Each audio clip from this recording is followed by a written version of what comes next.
What's up, people? You're listening and watching the Raps Talk podcast presented by HipHoopJunkies.com and HoopHeadsNorth.com and our sponsors, FanEssentials.net. This is Hoops Talk out of Halifax, the Raps Talk podcast. My name is Romeo Aquino. I have with me Sean Francois. What's up, world? And we got the W, Sampang. We got the W, 99-84.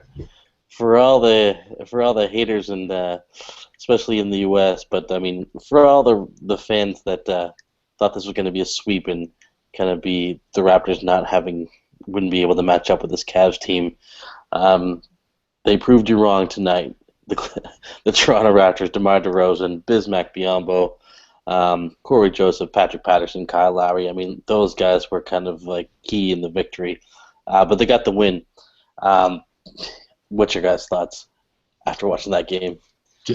Absolutely loving the resiliency after absolutely being destroyed in the media, in every single facet of NBA media, podcasts, print, TV, for the past like 3 days, just getting ruined after the Game 2 loss. Oh, the Raptors don't have a chance. This is LeBron's, blah, blah, blah, blah, blah.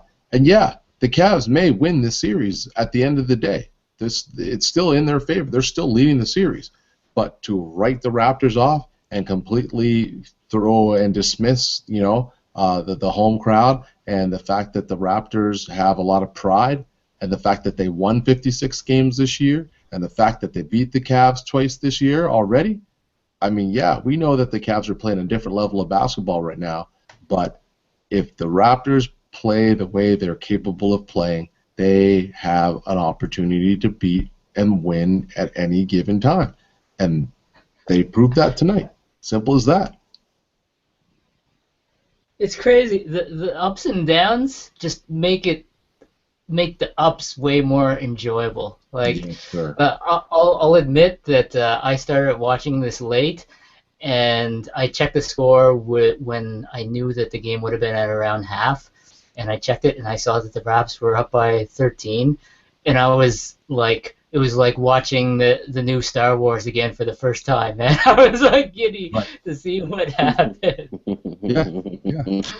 But yeah, it's just crazy, the ups and downs. Anyways, keep going. Yeah, I mean, Coach Casey said it after the last game, and I mean, I don't know if people really like the quote, but he was like, the series doesn't start until the home team loses. And I mean, the Raptors held their ground. I mean, they brought it back to Toronto. The fans were definitely on their side. I mean, it's the first time the Eastern Conference Finals have been played outside of the U.S.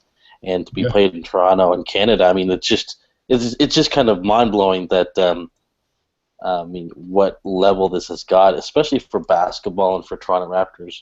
I mean, it's kind of like what the Jays happened with the Jays last year. I mean, the Jays have won the World Series before, but I mean, you just kind of bring in that kind of like that momentum and that fandom back to the sport. So I mean, whether or not the Raptors are going to get swept, but they're not going to get swept. But like whether or not they win or lose the series, I mean, it's still cool that the Eastern Conference Finals are in Toronto. But yeah, like this game here. I mean, Toronto responded. I mean, Bismack Biyombo, I mean, let's just talk about him. Had a huge game, 26 rebounds. And 8 on the offensive glass, 18 on the defensive glass. He's fun to watch, man. Bismack Biyombo. I had this from Tim Sid. It was on Sportsnet. Most rebounds in a conference final game. He set the record. 26. Tim Duncan back in 2003 with 24, and Charles Barkley with 24 in 1993 when he was with the Suns. So he was huge in this win. It wasn't just DeMar. DeMar was great as well. He had 32 on the night. But Biyombo, 26 rebounds. He was definitely a difference maker. I mean, he's not afraid. I mean, you read that quote when he was talking to Rod Black that he's not afraid. I'm only afraid of lions. He's afraid of lions, not afraid of a human being. But yeah, let's talk about Bismack Biyombo.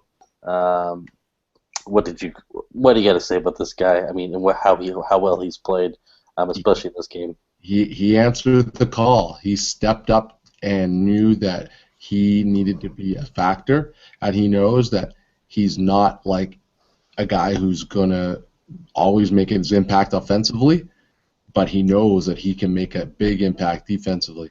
And what I loved is that he forced the Cavs to challenge him at the rim. He didn't get caught out at the three-point line trying to like defend like the Channing Frys and the Kevin Loves. He played off, did a lot of help defense. He was that last line of defense. He really played that role well. And the other four Raptors on the court did a great job of committing to playing one-on-one defense and keeping their man in front of them. Obviously, the Cavs missed more shots than they are accustomed to shooting and making. But that said, credit the Raptors for forcing Cleveland into some tough shots, and thankfully Cleveland missed more than their share, compared to what they had been making during this playoff run. Yeah, there was that one play where Biyombo was guarding LeBron on the perimeter, and he backed off like enough to take away the drive, but he was also able to challenge the shot. I think LeBron hit it, but I mean, that's like the best player in the world, and you're still able to challenge a shot from that position. So that's, in a nutshell, like he's doing amazing and showing that he can do more than guard the center. He's got good foot movement, and it's already starting me thinking about next year. With a healthy JV, if a team goes small but still with a center and a stretch four, do you think the Raptors could go big in that situation and go with JV at center and Biyombo to try to guard a stretch four? Yeah, I mean, he's certainly earning. Like make your weakness your strength. Contract, that's for sure. Oh yeah, for sure. Yeah, I mean, the talk is though that we might not see Biyombo back with the Raptors next year. I mean that's off season talk, but I mean he was like his contract's already up. I didn't even know. Yeah, there's a chance that he has an option, so I think there's a chance that he might. Okay. Yeah, he might walk. Along with DeMar as well, and the way he's playing, like there's going to be teams that are going to offer him some money. Sure. So anyhow, like you were saying, like the fact that he was able to guard LeBron, and especially in the fourth, he was the one that was guarding LeBron, and he was able to force him. Like he had the block. They called the foul on Biyombo late, but he wasn't afraid, and that was the thing that I think Carroll's kind of brought in to guard LeBron, and I think that he had a tough time in the first couple games, and and then sometimes you get like a guy like Terrence Ross on LeBron James, but there's no chance. But it's kind of a guy like Biyombo who can kind of withstand like that, whatever the 270 of LeBron, and not be afraid to like alter his shots. So I mean, this game, there's no doubt that Biyombo was the difference maker. I mean, it was a team effort. Biyombo was great. DeMar DeRozan was great, especially that first half. 32 points, 12 of 24. And Patrick Patterson, I mean, he's a guy that's kind of went to the bench role. They stuck with Skoll in the starting lineup. But Patterson played 29 minutes, 4 of 10. I mean, he had 10 points, plus 16, 6 rebounds. I mean, what did you think of that lineup change with Skoll and how it worked out tonight? Skoll played a little bit better.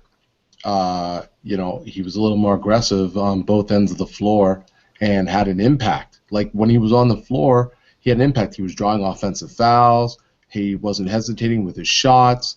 He was trying to make an impact defensively, and that's what makes a difference. You can't be a liability out there, and unfortunately, that's what he has been as of late. He's been a liability, and it allowed Patrick Patterson to come off the bench and play in his traditional role, and it worked out. It worked out for everyone. But that's what even in limited minutes, that's what Skola's got to be able to do. When he's on the floor, he can't be a hindrance to the Raptors' offense or defense. He has to be a part of it. I mean, this guy, he tore up Canada in the FIBA Americas last summer before the when the Raptors signed him in the offseason and he played for FIBA Americas and tore up Canada. I was like, oh man, like this sucks. But at least this is what we got to look forward to for him playing with the Raptors.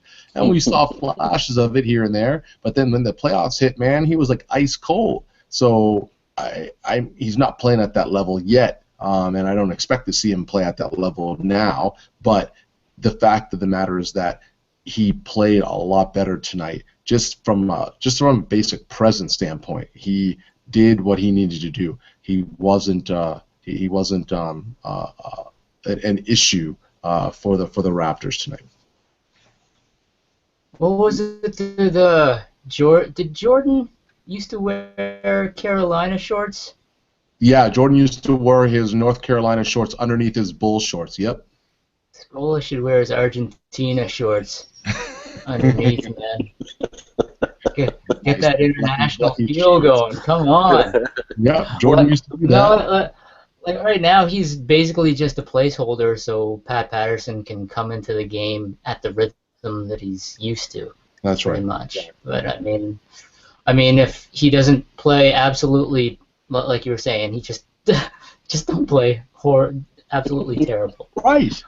Exactly. But for Pat Patterson, one thing I noticed him doing, like taking advantage of, is using the threat of his three-point shot to open up driving lanes. Like, he's not the absolute quickest, but he does have decent feet and he can put the ball on the floor decently.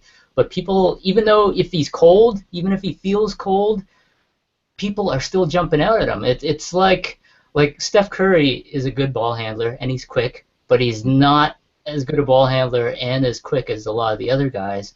But he looks that way just because people are jumping out at him all the time because they know he can fire at any time.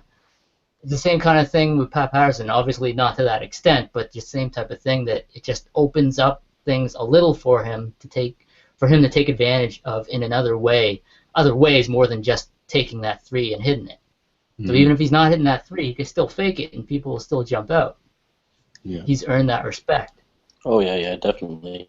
I mean, we've seen it all season long, Pat Patterson, and in the first two rounds. So it was good to see Patterson. Like that's what the Raptors need is just you can't just rely on DeRozan and Lowry to kind of find their game. You need like another threat on the offense, and Patterson was the guy. I mean, Ross is that guy too. I mean, he wasn't he was 1 of 5 this game, but Patterson and Ross and even James Johnson are those guys you kind of need to kind of be the guys in the second unit to kind of step up on the offense. That's right. In terms of Cleveland, it was also kind of one of the reasons that the Raptors won tonight is that Love and Kyrie Irving kind of struggled tonight. I mean, and then that's all credit too. I mean, to the Raptors defense, but Kevin Love 1 of 9 and Irving 3 of 19. So those guys are the kind of like you're kind of scared of that they would step up, kind of find their shot in the fourth, but it just never happened. But what did you see from a Cleveland standpoint as kind of like what went wrong from them that went well for them in the first 2 games? Well, I mean, it does come down to they weren't making the shots that they had been making the past 10 games of the playoffs. A lot of the looks that they took tonight were good looks. The ball just wasn't going in. Much like the Raptors, conversely, on the other end, they would move the ball well tonight, a lot of great ball movement, and they would have open threes, and they just weren't falling, whether they were from DeMar or from Patrick Patterson. They were just long, or Kyle would take a couple, Corey took a couple.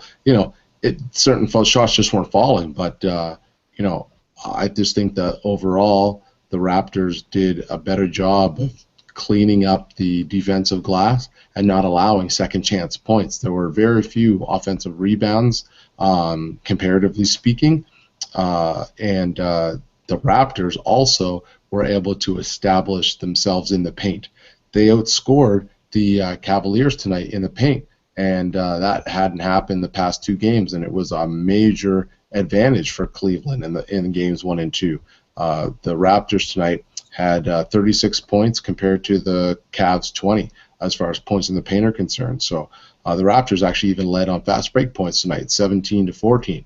So they did some really good things tonight. I just think that the Raptors paid attention to details and did their best on the defensive end, especially on the glass. That was really, really big. The Raptors out-rebounded Cleveland tonight 54-40, and as you said, Biyombo had half of the Raptors' rebounds. He had 26, exactly half of the Raptors' 54 rebounds tonight. That's huge. Yeah, that I mean, exactly, like all those points, like Biyombo was huge. Yeah, and when you're talking about the points in the paint, and you would think, like, I mean, really, like, the Raptors don't have a post presence. I mean, I think that's another reason why you have Scola, is to kind of establish some type of post presence. But the fact that the guys were, I mean, driving to the lane and able to, and DeMar actually, like, not afraid to attack the basket. But not. I mean, it's always the same conversation we have. Kind of like every game is not settling for the jumper, not settling for the three. But the fact that, like, in the first half, even when DeMar he drove, I think he missed. He didn't get the call, but then he just went back again, and then he got the call the second time around. I mean, it's just those type of decisions. I think. I mean, worked out for the Raptors. Yeah. We also have in the first half we had that little scuffle with Biyombo, Tristan Thompson, DeMar Carroll, and LeBron. Yeah, what did you think? All there. Corey Joseph, yeah, the brothers, yeah, Corey Joseph and Tristan Thompson with the push. Yeah, that's the one where it's at. Come on, man, we're talking about Canada here. It was Corey and Tristan working on his acting chops for Space Jam 2. No, I know. I mean, you watch that replay and you realize it's Tristan's arm that's knocking LeBron back. But what did you think of what did you think of the call on that skirmish there? Oh, it was weak. It was weak. Like, okay, if you want to do double technical, that's fine. Then that should be the end of it. There shouldn't have been any offsetting foul that would have been going against the Raptors. Double technical, and that's the end of it. Like, you know what I mean? Like, it just seemed to be overblown. And unfortunately, there were more than just that situation that was a head scratcher as to how it would have been against the Raptors. A lot of phantom calls tonight, in my opinion. And thankfully the Raptors were able to push through it. But according to Twitter and a good buddy of mine, Jamie Bracegirdle, he is in the States was watching on ESPN tonight, and even they were commenting on the ESPN telecast. They were openly commenting on how weak the calls were against Kyle Lowry to start the game. So as far as the fouls are concerned, so it was even noticeable to them, and they weren't afraid to mention it, which is a good thing. Oh yeah, definitely. And I mean, even in the fourth quarter where Biyombo, like, LeBron was driving to the basket, Biyombo gave him a hard foul, so we didn't get the layup. But that was not a flagrant. That's BS. And no. There was no flagrant there. It wasn't up by the head. He held him down. It was like shoulders. You know what I mean? And swatted the ball away. That was weak. That was not a flagrant at all. I mean, and that's how you have to handle LeBron. I mean, you don't want him to get that in one. I mean, you saw in the first half where DeMar fouled LeBron. Flexing after he made that shot. Flexing, yeah. So this time Biyombo fouls him, gets called for the flagrant one, and I think I was reading on Twitter. I don't have it up, but I think that Biyombo might be like another call away from a suspension. From a suspension, right? Yeah. So anyhow, good on Bismack. I mean, just to even just let it be known that he's not going to be just getting in there for the easy basket or getting an in one. But yeah, I mean, Biyombo's been. I mean, he was great, and it was scary at the end there, man. It was scary at the end. Like a shot to the nether regions. Looked like he's okay. Yeah, the time ran out, and Bismack Biyombo's on the floor, and it was like, you can't be really celebrating a victory if somehow like Biyombo was injured, but really it looked like it was just. I guess he just got hit in the groin or something, and just took him a while to get out. Yeah, thankfully. Soccer style. What were you gonna say, Yui? No, what happened to Ginobili this year? Was it a groin shot or a strained groin? Like yeah. That was serious. Yeah, that was serious. Like Ginobili was out like for weeks. Yeah. Yeah, that was big. That was a major. Was that from contact? Ginobili. Yeah, there was contact. I think he got kneed in the. Oh, see, yeah, man, that is scary. Usually you just laugh at that kind of thing. Well, right. Yeah. He had to get like testicular surgery or something like. Yeah. But I mean, big win for the Raptors tonight. I mean, they held Cleveland at 35% shooting. The defense was definitely a factor. Corey Joseph was great. I mean, like you said, Joseph was great. Biyombo was great. DeRozan was great. Lowry. I mean, Lowry. I thought he was very good. It's just that his flow got messed up because of those BS foul calls. Yeah. Exactly, and that's the thing is like stuff like that. Like, if you don't have like, it's kind of like the butterfly effect. Like, if you don't have those calls, I mean, who knows where not DeMar, but Lowry's game could have went. Mm-hmm. But I mean, luckily, but I know what you're saying. But like, luckily, the game didn't come down to that if they lost by, you know what I mean, if they lost by 4 or something like that. I mean, going back to these calls. Yeah, thankfully they dominate.